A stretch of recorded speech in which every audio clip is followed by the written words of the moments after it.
Nous commençons à la moitié de la page à la Mishnah Matnitim Seder Nachalot Kahu. Le dab d'aujourd'hui est assez facile. La Mishnah va simplement nous donner l'ordre de l'héritage. Seder Nachalot Kahu. Voici l'ordre de l'héritage lorsqu'un homme décède. Ish ki yamut ou ben enlo.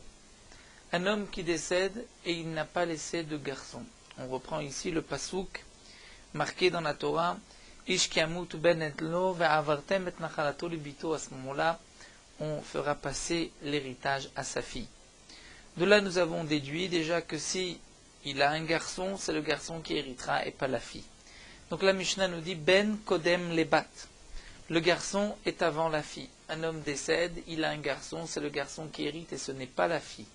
Dans le cas où il n'a pas de garçon, il n'a qu'une fille ou que des filles, c'est la fille ou les filles qui hériteront. La Mishnah continue Kol yotze yiricho shel ben kodmim lebat. Toute la descendance du garçon sont avant la fille. C'est-à-dire un homme décède et il avait eu deux enfants, un garçon et une fille. Le garçon a eu des enfants. Il a eu des garçons et même des filles. Le fils donc, du défunt est décédé avant son père. Lorsque son père décède, il reste par rapport au père juste sa fille ou ses petits-enfants, les enfants de son fils. Qui héritera dans ce cas-là, la Mishnah nous dit, ce sont les petits-enfants, la descendance du fils. Étant donné qu'il y avait eu un garçon et que ce garçon avait eu des enfants, ce sont ces enfants qui hériteront, même si il y a une fille qui est donc plus proche, puisque c'est la fille du défunt, mais étant donné que l'héritage devait être donné au garçon et que le garçon a laissé des enfants, ce seront donc à ses enfants à lui, donc aux petits-enfants du Niftar, qu'on donnera l'héritage. Donc, Kol Yotze Yericho Shel Ben, tous les enfants, la descendance du garçon sont Kodmim, les Bat sont avant la fille. La Mishnah continue, Bat Kodemet Leachim. La fille est avant les frères. C'est-à-dire, comme nous l'avons déjà expliqué auparavant, un homme qui décède, l'héritage va donc tomber, va être donné à ses enfants à lui. S'il a un garçon, c'est à son garçon. S'il a eu un garçon et que ce garçon a eu des enfants, c'est donc à ses enfants, c'est donc à ses petits-enfants par rapport au Niftar. Sinon, s'il n'y a pas de garçon, c'est à la fille. Dans le cas où il n'y a pas de fille, on va remonter au père du Niftar, au père de celui qui est décédé. Si le père lui-même est déjà décédé, à ce moment-là, on donnera au frère du défunt. Lorsqu'il n'a pas eu lui de descendance, on remonte à son père. Si son père est déjà décédé, on donnera au frère du défunt. Si les frères du défunt sont déjà décédés ou il n'en a pas eu, à ce moment-là, on remontera au grand-père du Niftar. Et si le grand-père est déjà décédé, on donnera au frère du père du Niftar. Donc on remonte toujours le père, ensuite les enfants qui sont les frères.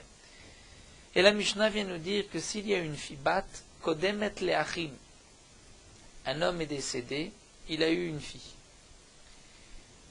On ne dira pas, étant donné qu'il n'a pas de garçon, on remonte au père, et puisque le père est déjà mort, donc on donnera à ses frères. Il a une fille, la fille est prioritaire par rapport aux frères du défunt. Et pas seulement la fille, mais aussi Yotze Yerecha Shel Bat Kodmim Lachi. Si cette fille est déjà morte, est déjà décédée, mais elle avait laissé une descendance, des enfants, les enfants, donc qui sont les petits-enfants du Niftar, hériteront avant le père ou les frères du Niftar du défunt. La Mishnah continue, Achin Kodmim Leacheav. Les frères du Niftar ont priorité sur les frères du père du Niftar. Bien que lorsqu'un homme n'a pas d'enfant, l'héritage remonte à son père. Si son père est déjà mort, on donnera à ses frères. S'il n'a pas de frères, on remonte au grand-père du Niftar. Et si le grand-père est déjà mort, on donnera donc aux oncles du Niftar. Ici, nous dit la Mishnah, les frères du Niftar ont priorité sur les oncles du Niftar, sur les frères du père. Mais pas seulement les frères du Niftar ont priorité, aussi Yotze Yerechan Shelachim, la descendance des frères du Niftar, donc ses neveux ou ses petits-neveux, son Kodmim Lacheav ont priorité sur les oncles du Niftar, les frères de son père. Donc le principe est toujours le même. Zeaklal, Kol HaKodem Benachala, Yotze Yerecho Kodmim. Nous dit la Mishnah, voici la règle. Tout celui qui est prioritaire dans l'héritage, sa descendance a aussi priorité sur un autre. Et la Mishnah termine avec un dernier din, Ve'ha'av Kodem Lekol Yotze Yerecho. Et le père est prioritaire avant toute sa descendance, avant tous ses enfants. C'est-à-dire que le père va hériter les biens de son fils ou de sa fille avant les enfants du père, c'est-à-dire avant les frères du Niftar. Nous allons maintenant dans la Gemara trouver la source de cet enseignement, que lorsqu'on a dit que c'est le fils qui hérite et pas la fille, c'est le fils, mais aussi Yotze Yerecho, toute sa descendance, qui sont prioritaires par rapport à la fille. Tanu Rabbanan. N'oublions pas que lorsque on parle de priorité ici, c'est-à-dire il n'y a que lui qui va hériter. Prioritaire, c'est-à-dire il hérite et la fille n'héritera pas. Tanu Rabbanan. Ben, la Torah a dit, un homme qui décède et qui n'a pas de garçon, on donnera l'héritage à sa fille. Ben, il n'a pas de garçon. En la ben, je n'ai que le cas où il n'a pas de garçon. Mais si ben a ben, au bat a ben, au ben bat a ben, si le niftar a laissé ben a ben, le fils de son fils, c'est-à-dire un petit-fils, au bat a ben, ou la fille de son fils, au ben bat a ben, ou bien le fils de la fille du fils. Rashbam nous dit, on aurait aussi pu dire ben a ben. Ça faisait un peu trop dans les mots lachon ben a ben. En disant ben bat, on va dire ben bat a ben, mais le principe est toujours le même. Donc d'où est-ce qu'on sait que dans le pasouk, ce qui est marqué lorsqu'un homme décède et n'a pas de garçon, on donnera l'héritage à sa fille, c'est-à-dire lorsqu'il n'a pas de garçon, ou que son fils n'a pas laissé non plus de descendance. Donc Talmud Lomar Enlo, puisque la Torah dit Ben Enlo, il n'a pas de garçon. Et le En est marqué avec un Yud, nous dit le Rashbam. Le Yud étant trop, parfois la Torah marque En sans Yud. De là on apprend Ayen Alav, c'est-à-dire Ayen. Le En, c'est comme c'était marqué avec un Ayin, Ayen Alav. Il faut chercher, vérifier sur le garçon, est-ce qu'il n'a pas laissé lui une descendance. Ensuite on continue, Bat, dit la Torah. S'il n'a pas de fille, on donnera l'héritage à ses frères, dans le cas où il n'a pas de père non plus. De ce passouk, nous apprenons, il n'a pas de fille, elle n'y est la Bat. Je n'ai que le cas où il n'a pas donc ni de garçon ni de fille. Mais s'il a Bat à Bat, la fille de sa fille, ou bien Ben Abat, ou le fils de sa fille, ou Bat Ben Abat, ou la fille du fils de sa fille, Minaim, d'où est-ce que je sais qu'on donnera l'héritage à la fille avant les frères du Niftar? Talmud Lomar, En lo, dit la Torah. En lo bat, il n'a pas de fille. Encore une fois, le En avec un Yud pour nous enseigner Ayen Alav. Regarde bien qu'il n'y a pas seulement de filles, mais aussi une descendance à cette fille. Ah, Ketzal. Donc, comment va-t-on procéder dans l'héritage? Et le Rashbam nous explique que de la même manière qu'on descend, la descendant reste dans les générations du fils ou de la fille, certainement que s'il n'a pas non plus d'enfant, on va remonter les mâles. On va remonter au père. Donc comment? Nachala memashmeshet veolechet ad Reuven. L'héritage va remonter jusqu'à Reuven. C'est-à-dire, explique le Rashbam, pourquoi on prend ici Reuven? C'est que en reprenant les psukim de la Torah, Donc Yaakov a eu plusieurs enfants, entre autres Réhouven. On prend Réhouven puisque c'est le premier. Réhouven était le premier. Prenons l'exemple de la Torah où Réhouven avait eu deux garçons, Hanoch ou Falou. Falou a eu Eliav, Nemuel et Datan. Alors on va prendre le fils de Nemuel. Donc nous avons Nemuel, d'abord son fils, le fils de Nemuel, une génération, Nemuel, ensuite Eliav, Falou, et on monte jusqu'à Réhouven, nous avons ici 5 générations. Donc dans l'héritage, on dira ainsi. Si le fils de Nemuel est décédé, l'héritage ira à son fils ou à sa fille, s'il a laissé un garçon ou une fille. Ou Kol Yotze Yerecham, c'est-à-dire toute leur descendance. Si son fils, le fils de Nemuel a laissé des enfants, ils sont prioritaires même sur la fille. On descend, mais si on ne peut pas descendre, il n'a pas ni de garçon ni de fille, alors on remonte l'héritage à Nemuel. Si Nemuel est déjà décédé, alors à ce moment-là, on cherchera les frères de Nemuel, les frères du fils de Nemuel, les autres enfants de Nemuel, et toute leur descendance aussi. Si Nemuel n'avait pas eu d'autres enfants, à part celui qui est décédé, donc on remontera l'héritage à Eliav. Si Eliav est déjà mort, on donnera l'héritage aux autres enfants d'Eliav, donc à Datan, ou même aux enfants de Datan.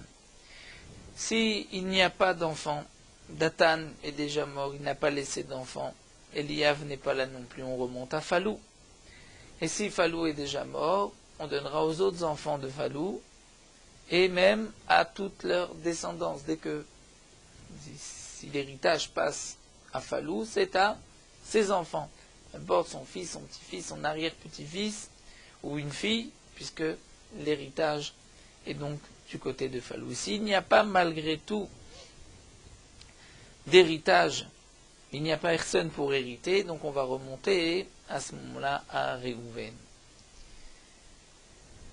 Donc on remonte à Réhouven, et ce que veut nous dire la Braïta, c'est qu'il y a obligatoirement dans toute personne qui décède un proche parent, celui de remonter les générations. Au grand maximum, on va remonter jusqu'à Réhouven, mais c'est sûr qu'on trouvera un proche parent. Velem a dit Yaakov, dit l'Agmassi, déjà tu remontes. Tu aurais pu dire je remonte jusqu'à Yaakov Avinu. Pourquoi on remonte à Réhouven? Amar Abaye dit parce que Gemire de Lokala Shifta. Nous avons appris de nos maîtres, nous savons que il n'y a pas de chevet qui disparaît. Tu ne peux pas dire je n'ai pas trouvé en remontant jusqu'à Réhouven de proches parents pour hériter. Si tu n'as pas trouvé jusqu'à Réhouven, c'est que le chevet de Réhouven n'existe plus, et ça c'est impossible, puisque nous apprenons d'un passouk, comme le rapporte ici le Rashbam, d'un passouk qui a né Hachem lo shiniti vatem ben Yaakov lo chilitem, et de ce passouk on apprend que chaque chevet, chaque tribu restera. Donc on est obligé de trouver un héritier lorsqu'on remonte jusqu'à Réhouven. En théorie, c'est vrai qu'on aurait pu remonter même jusqu'à Yaakov, mais disons qu'en arrivant à Réhouven, on est obligé de trouver, parce que si on ne trouve pas, c'est que le chevet a disparu, et ça c'est impossible. Amar Avuna Amarav, on continue avec une autre soubia, Amar Avuna Amarav. Kola Omer Tirash Bat Im Bat Aben, toute personne qui dira que la fille d'un homme qui est décédé va hériter en même temps que la petite fille, c'est-à-dire un homme qui avait un garçon et une fille. Le garçon est décédé, mais il a laissé une fille. Donc, puisque l'héritage doit normalement, théoriquement, être la part du fils, il y avait un garçon, une fille, c'est pour le garçon. Ce garçon est décédé sans laisser d'autres garçons, il n'a laissé qu'une fille, on va donner l'héritage à la fille. Nous dit Ravuna au nom de Rav, si un homme vient dire, mais la fille du Niftar doit hériter en même temps que la petite fille du Niftar, parce qu'elle n'est pas moins que sa nièce. C'est vrai que c'est une fille, mais l'autre aussi est une fille qui va hériter. Eh bien, celui qui dira ainsi, Afilu Nasi chez Israël en Shomimlo, même si c'est un grand Nasi, même si c'est un grand Rav, un dayan reconnu, un nassim malgré tout, on ne l'écoutera pas, puisque ça c'est Maaset Tzedokim, ce sont les paroles des Tzedokim que nous allons voir tout de suite dans la Braïta. En shominu, she'enam ela Maaset Tzedokim. Les Tzedokim pensaient ainsi, mais les Chachamim ne sont pas d'accord. Les Tzedokim, ce sont les élèves de Tzadok. Il y avait Tzedokim et Baitosim, qui étaient les élèves de Tzadok et de Baitos, qui eux-mêmes étaient les élèves de Antignos Ish Socho, que nous connaissons dans Masechet Avot. Ils se sont trompés sur la Mishnah marquée dans Masechet Avot, Al tiyu ke'avadim hameshamshim et harav al menat lekabel pras. C'est-à-dire, on ne doit pas servir à Kadosh Baruch Hu en pensant recevoir une récompense, un salaire. Eux ont enseigné à leurs élèves que il ne faut pas être comme un esclave qui recherche une récompense, c'est-à-dire on fait les mitzvot sans récompense. Il n'y a pas de récompense, il n'y a pas Chazal Shalom de Olam Haba. Et donc, les élèves qui avaient ainsi compris sont sortis du chemin de la Torah. Ils gardaient malgré tout quelques halachot, mais ils étudiaient à leur manière. Ils interprétaient la Torah à leur manière, c'était donc les Tzedokim. Et souvent, dans l'histoire d'Israël, les Tzedokim avaient même réussi à pénétrer dans le Kodesh HaKodashim le jour de Yom Kippourim. Parfois, il y avait des Kohanim Gdolim qui étaient Tzedokim. Donc celui qui dira ainsi n'est qu'un Tzedoki. Des Tanya, comme c'est marqué dans une Braïta, Be'arba ve'esrim be'tevet, le 24 Tevet, c'est une Braïta de Megillat Ta'anit, où dans cette Braïta sont mentionnés les jours de Yom Tov, les jours lesquels nous ne devons pas faire de jeûne. On ne peut pas décréter un jour de jeûne, c'est un jour de fête, le 24 Tevet. Pourquoi? Tavna, ledinana, nous sommes revenus et nous avons eu gain de cause par rapport à ce din, les Tzedokim ont accepté la réponse que les Chachamim ont donnée, Shayut Tzedokim Omrim, puisque les Tzedokim avaient l'habitude de dire Tirash Abat Imbat Haben, que la fille va hériter en même temps que Bat Haben, en même temps que la fille du fils. Ils ont un Kalvachomer, comme nous allons voir, la Gemara va nous le rapporter. Eux ont été Doresh un Kalvachomer, et les Chachamim ont réussi à objecter, à poser une question sur ce Kalvachomer. Nitfal lahem Rabbi Yochanan Zakkai est venu s'occuper d'eux. Amar lahem, il leur a dit Shotim, vous êtes des fous, minaim zelachem. Vous, Shotim, d'où savez-vous? De quel est votre argument? Pourquoi vous dites que la fille va hériter en même temps que la petite fille? Velo haya adam shechzir odavar. Il n'y avait personne parmi les tzedokim qui pouvait répondre à Rabbi Yochanan Zakkai, chutz mizaken echad, à l'exception d'un vieillard, Shaya mepatpet kenegdo, qui était là pour discuter, contredire Rabban Yochanan Zakkai. Veomer, il disait ainsi: Uma bad beno, si déjà la petite fille, la fille de son fils, Abba mikoach beno, qui vient parce que c'est la fille du fils, Tirachenu, on va lui permettre d'hériter. Alors Bito, la fille du Niftar, Abba Mikoro, qui est plus proche du Niftar, qui vient du Niftar lui-même, puisque c'est la fille du Niftar, le Cholshken, n'est-ce pas, à plus forte raison qu'elle va hériter. Et donc grâce à ce Kalvachomer, il voulait donner un héritage à la fille, même lorsque le garçon avait laissé une descendance.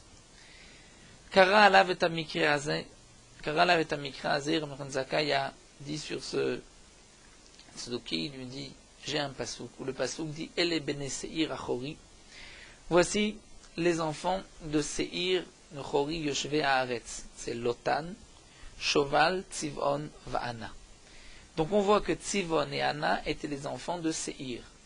Ensuite nous avons un autre pasouk vektiv, Ele bene Tzivon, voici les enfants de Tzivon, Ve'aya, Ve'ana, et Aya et Ana. Aya et Anna étaient les enfants de Tzivon. Donc dans un passouk, on voit que Anna était le frère de Tzivon, le fils de Seir, et dans un autre passouk, on voit que Anna était le fils de Tzivon. Comment répondre à cette contradiction? Et la melamed sheba Tzivon al imo veolid Anna. Tzivon a une relation avec sa propre mère et il a mis au monde Anna. Donc Anna était son frère, puisqu'ils étaient de la même mère, mais il était aussi son fils. Et par rapport à Séhir, Anna était le petit-fils de Séhir. Donc de ce passou qu'on voit que Anna, qui était le fils de Tzivon, la Torah l'appelle Ben Séhir, le fils de Séhir. Et c'est marqué aussi Yoshvé Haaretz, c'est-à-dire que Anna a hérité de la terre de Séhir, son grand-père. Donc en vérité, il y a eu deux enfants qui ont hérité l'héritage du père comme les enfants eux-mêmes. Et donc, si c'est ainsi, nous allons dire de même pour la fille du fils, elle prend la place du père. De la même manière que Anna a pu prendre la place de son père dans l'héritage de son grand-père, donc on va dire de même pour la petite fille, qui est la fille du fils, elle prend la place du fils. Et donc puisqu'elle prend la place du fils, elle a priorité sur sa tante, sur la fille du Niftar. La Gemara pose la question, vous dites, Matre Anna à vous, peut-être qu'il n'y avait que deux Anna, ce n'étaient pas les mêmes, il y avait un fils de Séhir, il y avait un enfant de Tzivon qui était Anna. Amar Rabba nous dit Amina Milta Delo Amra Shavur Malka.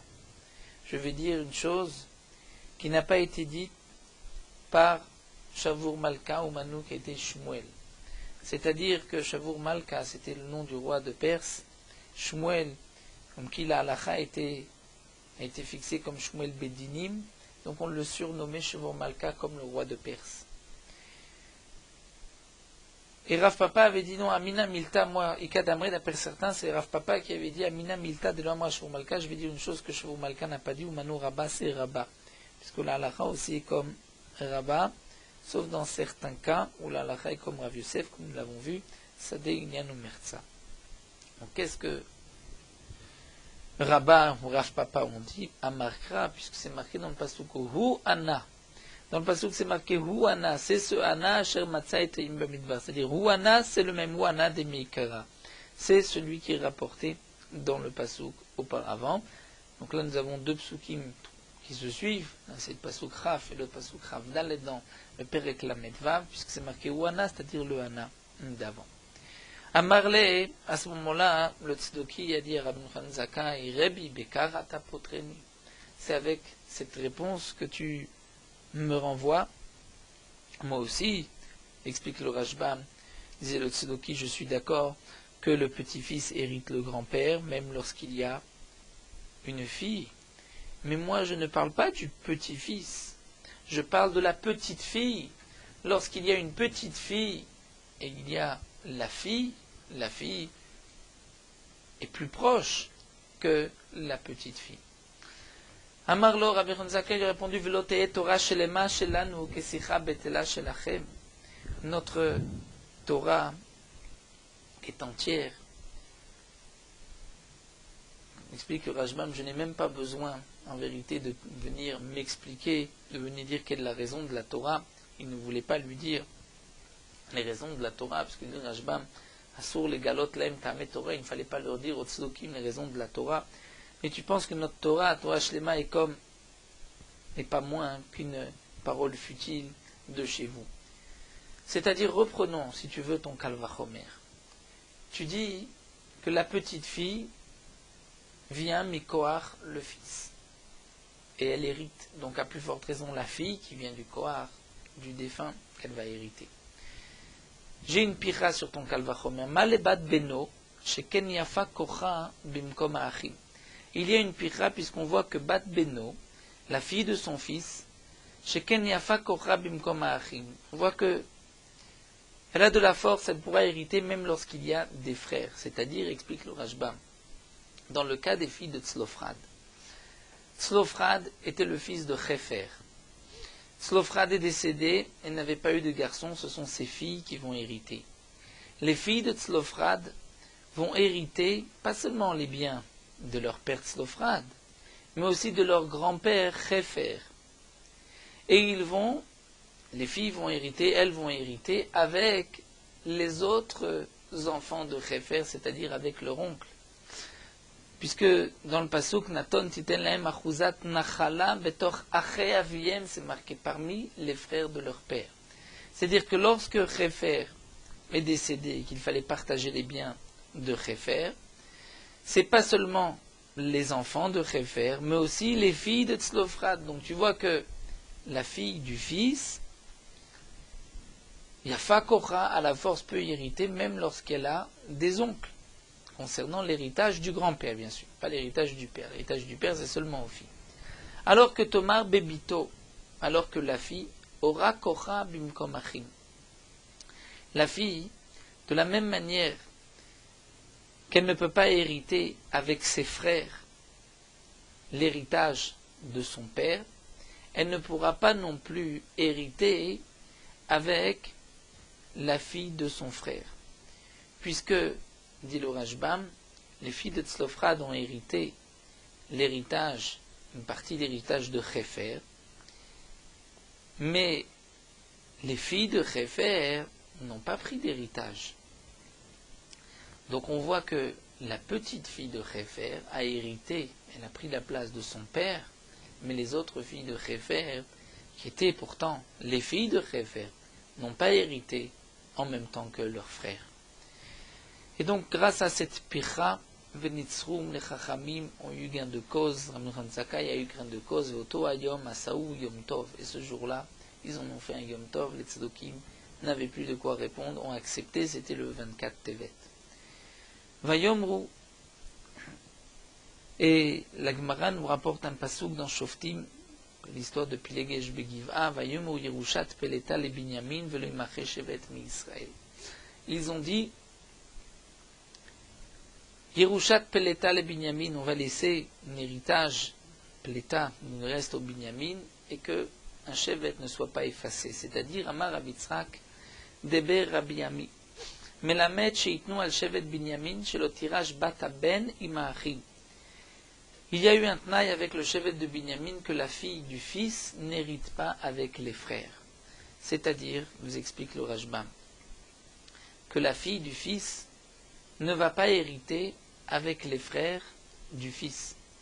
C'est-à-dire que lorsqu'un homme décède, s'il est du shevet de Binyamin et il avait 3 garçons, si un garçon est déjà décédé et a laissé des filles, la fille ne prendra pas une part de l'héritage du grand-père. Ce n'est que les enfants, donc les oncles de cette fille, qui vont hériter.